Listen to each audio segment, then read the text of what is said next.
பேஸ்ட்டை நல்லா ஆட் பண்ணிக்கிட்டு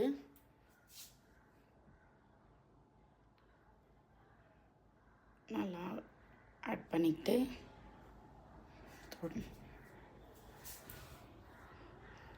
நல்லா கொதிச்சிட்ட பிறகு இஞ்சி பூண்டு பேஸ்ட்டை சேர்த்துட்டோம். மஞ்சத்தூள், மிளகாய்த்தூள், தனியாத்தூள்,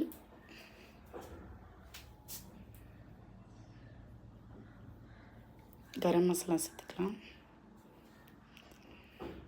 சீரகம், வெந்தயத்தூள்,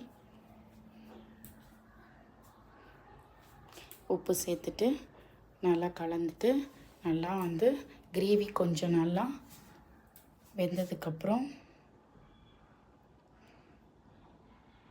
மட்டன் சேர்த்துக்கலாம். உப்பு கொஞ்சம் கம்மியாக இருக்குன்னு ஆட் பண்ணிக்கிறேன்.